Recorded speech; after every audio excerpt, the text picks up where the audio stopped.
পশ্চিমবঙ্গের এক প্রত্যন্ত অঞ্চলের রায়চৌধুরী রাজবাড়ি। কালের করাল গ্রাসে তার পুরনো জৌলুস অনেকটাই ম্লান।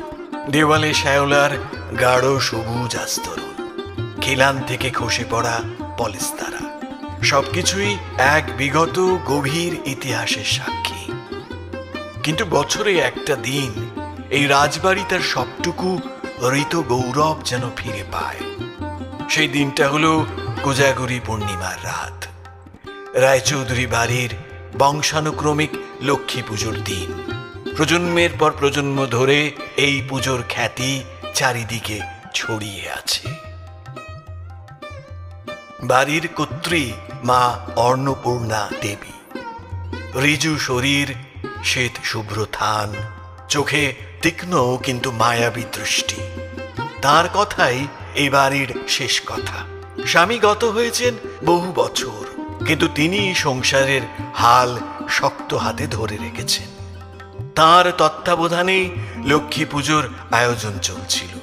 বিশাল ঠাকুর দালানে আলপনা দেওয়া হচ্ছে, ঝাড়বাতি মোছা হচ্ছে, নতুন প্রদীপের শাড়ি সাজানো হচ্ছে।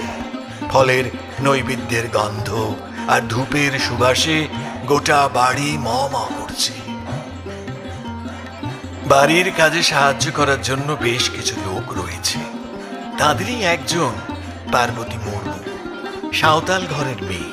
স্বামী মারা যাওয়ার পর পেটের দায়ে এই রাজবাড়িতে আশ্রয় নিয়েছে। তার সরল মুখ আর অক্লান্ত পরিশ্রম অন্নপূর্ণা দেবীর মন জয় করে নিয়েছিল। পার্বতী ছিল আসন্ন প্রসবা। তার স্ফীত উদর দিয়ে ধীরে সুস্থে কাজ করা দেখে অন্নপূর্ণা দেবী কয়েকবার বারণ করেছিলেন, পার্বতী, তোর এখন বিশ্রাম নেওয়ার সময়, যা নিজের ঘরে গিয়ে শুয়ে থাক। পার্বতী প্রতিবারই কুণ্ঠিত হেসে জবাব দিত, না গো মা ঠাকুরুন, শরীর ঠিক আছে। মায়ের পুজোর কাজে লাগতে পারলে আমারও পুণ্যি হবে গো। তার চোখে মুখে ছিল অপার ভক্তি আর বিশ্বাস। পুজোর দিন সকাল থেকেই আকাশটা মুখ ভার করেছিল। বেলা গড়ানোর সাথে সাথে টিপ টিপ করে বৃষ্টি নামলো, যা সন্ধ্যের দিকে তুমুল ঝড় বৃষ্টির রূপ নিল। ঘন ঘন বাজ পড়ছে, দমকা হাওয়ায় রাজবাড়ির পুরনো দরজা জানলাগুলো আর্তনাদ করে উঠছে। পুরোহিত মশাই হরনাথ চক্রবর্তী কোনো ক্রমে এসে পৌঁছেছেন, কিন্তু তার মুখ চিন্তা ক্লিষ্ট। এমন দুর্যোগে পুজো সুষ্ঠুভাবে সম্পন্ন হবে তো? অন্নপূর্ণা দেবীর বড় ছেলে দেবেন্দ্রনাথ স্ত্রীকে নিয়ে কলকাতায় থাকেন। পুজোর টানেই বাড়ি এসেছেন। তিনি বারবার উদ্বেগ প্রকাশ করছিলেন, মা, যা ঝড় উঠেছে, কারেন্ট চলে গেলে কি হবে বলতো? জেনারেটরটাও তো আজ সকাল থেকে বিগড়ে আছে। অন্নপূর্ণা দেবী শান্ত স্বরে বললেন, যা হওয়ার তা মায়ের ইচ্ছেতেই হবে, তোরা ব্যস্ত হোস না। প্রদীপের আলোতেই মায়ের পুজো হবে, যেমন আগে হতো। রাত বাড়ার সাথে সাথে পুজোর আয়োজন প্রায় সম্পূর্ণ। ঠাকুর দালানে প্রতিমার সামনে শয়ে শয়ে মাটির প্রদীপ জ্বালানো হয়েছে। সেই স্নিগ্ধ আলোয় দেবীর হাসি মুখ যেন আরো জীবন্ত হয়ে উঠেছে। এমন সময়ই ঘটল সেই ঘটনা। ভাড়ার ঘরের পাশ থেকে ভেসে এলো এক তীব্র যন্ত্রণা কাতর আর্তনাদ। সকলে চমকে সেদিকে ছুটে গেল। দেখা গেল পার্বতী মাটিতে লুটিয়ে পড়েছে। যন্ত্রণায় তার শরীর ধনুকের মতো বেঁকে যাচ্ছে। তার প্রসব বেদনা শুরু হয়েছে। দেবেন্দ্রনাথ অস্থির হয়ে উঠলেন, এক্ষুনি এক্ষুনি ডাক্তার ডাকতে হবে। কিন্তু বাইরে তখন প্রলয় চলছে। এই ঝড় জলে গ্রাম থেকে ডাক্তার আনা অসম্ভব। কাছাকাছি কোনো হাসপাতালও নেই। বাড়ির মহিলারা পার্বতীকে ধরাধরি করে একটা ছোট্ট ঘরে নিয়ে গেল। অন্নপূর্ণা দেবীর কপালে চিন্তার ভাঁজ। পুজোর এই শুভ লগ্নে রাজবাড়ির ভেতরে এক অন্তজ নারীর প্রসব। অশুচি হয়ে যাবে না তো সব? বংশের ঐতিহ্য, লোকাচার, এইসব চিন্তা তার মনকে ভারাক্রান্ত করে তুলল। দেবেন্দ্রনাথও এসে বললেন, মা, এ কি অঘটন ঘটল? পুজোর দিনে বাড়িতে লোকে কি বলবে? সবচেয়ে অসহ্য হয়ে গেল। অন্নপূর্ণা দেবী ছেলের দিকে একবার তাকালেন। তার চোখে কোনো ভৎসনা ছিল না, ছিল এক গভীর দ্বিধা। একদিকে বংশের কঠোর নিয়ম কানুন, অন্যদিকে এক অসহায় নারীর জীবন মরণ সমস্যা।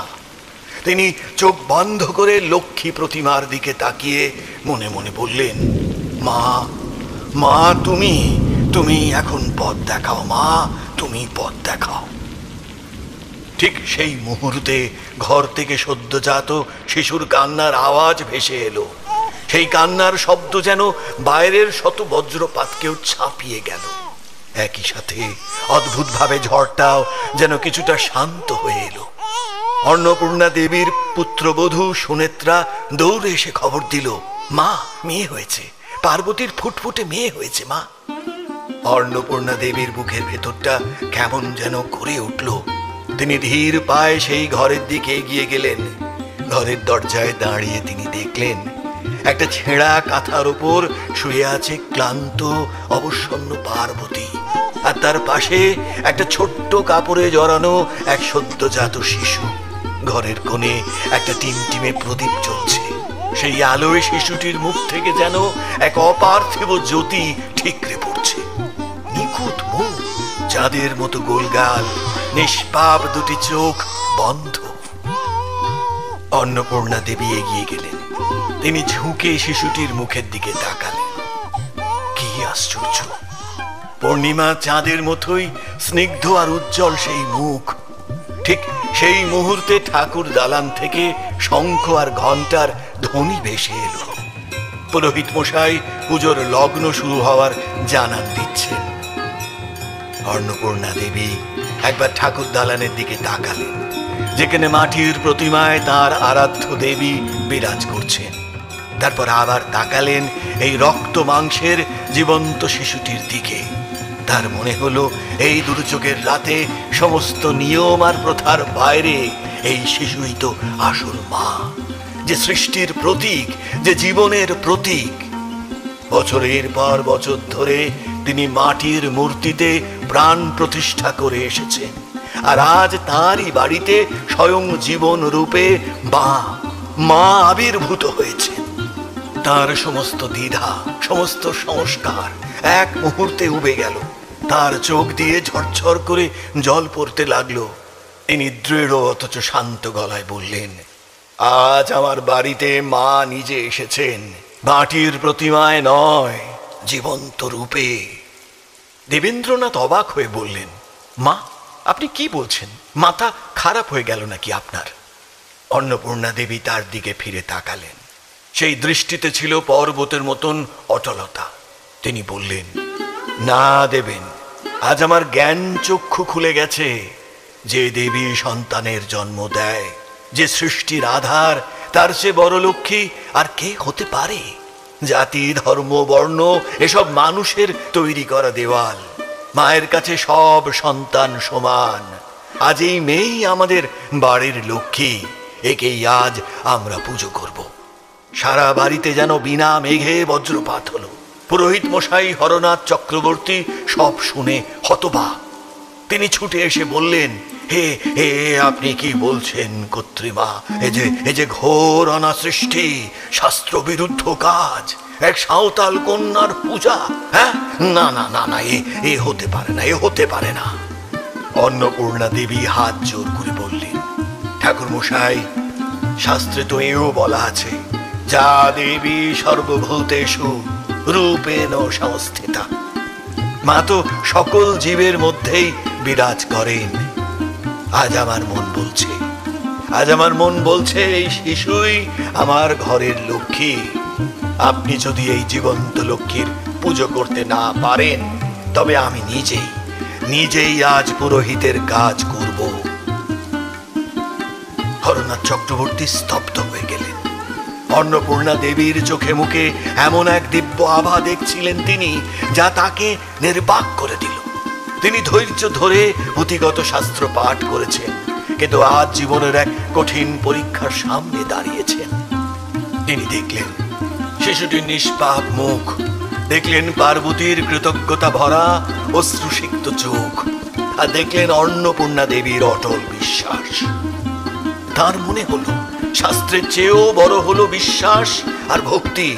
তিনি মাথা নত করে বললেন, আপনি আপনি ঠিকই বলেছেন মা, ঠিকই বলেছেন। আমার ভুল হয়েছে, আমার বড্ড ভুল হয়েছে। আজ এই রাজবাড়িতে এক নতুন ইতিহাস তৈরি হবে। এরপর যা ঘটলো তা রায়চৌধুরী বাড়ির ইতিহাসে স্বর্ণাক্ষরে লেখা রইল। অন্নপূর্ণা দেবীর নির্দেশে শিশুটিকে গরম জলে স্নান করানো হলো, নতুন বেনারসির পাড় ছিঁড়ে তাকে পরানো হলো, কপালে দেওয়া হলো চন্দনের ফোঁটা। পার্বতী ভয়ে বিস্ময়ে কৃতজ্ঞতায় বাকরুদ্ধ হয়ে গিয়েছিল। সে ভাবতেই পারছিল না তার মেয়েকে এমন সম্মান দেওয়া হচ্ছে।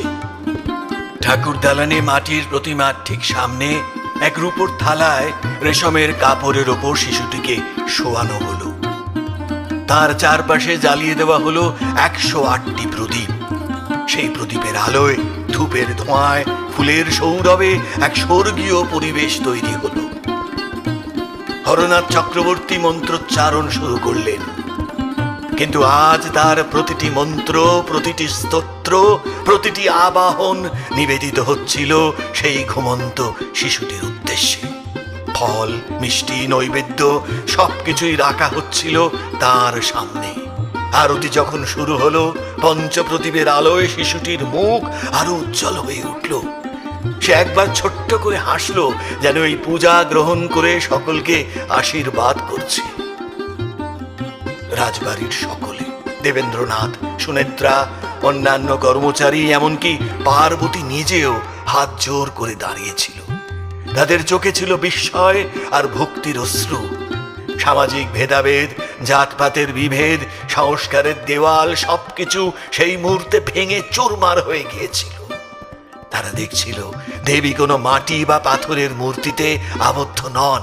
তিনি আবির্ভূত হতে পারেন যে কোনো রূপে, যে কোনো স্থানে, যদি ডাকার মতো করে ডাকা যায়। পার্বতী এক কোণে দাঁড়িয়ে ফুঁপিয়ে কাঁদছিল। তার সাঁওতাল কুড়ে ঘরের অনাদরের মেয়ে আজ রাজবাড়ির লক্ষ্মী রূপে পূজিত হচ্ছে। এই দৃশ্য তার কাছে স্বপ্নেরও অতীত। পুজো শেষ হওয়ার পর অন্নপূর্ণা দেবী শিশুটিকে কোলে তুলে নিলেন। তিনি তার নাম রাখলেন কমলা, লক্ষ্মীরই আর এক নাম।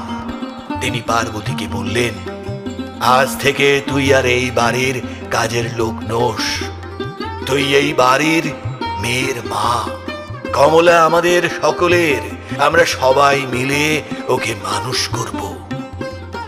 সেই রাতের পর রায়চৌধুরী রাজবাড়ি আর আগের মতো রইল না। এক নতুন ভোর হলো। যে বাড়িটা এতদিন শুধু পুরনো ঐতিহ্য আর অহংকার আঁকড়ে বেঁচেছিল, সেই বাড়িটা খুঁজে পেল তার আসল আত্মা, মানবতা আর ভালোবাসার।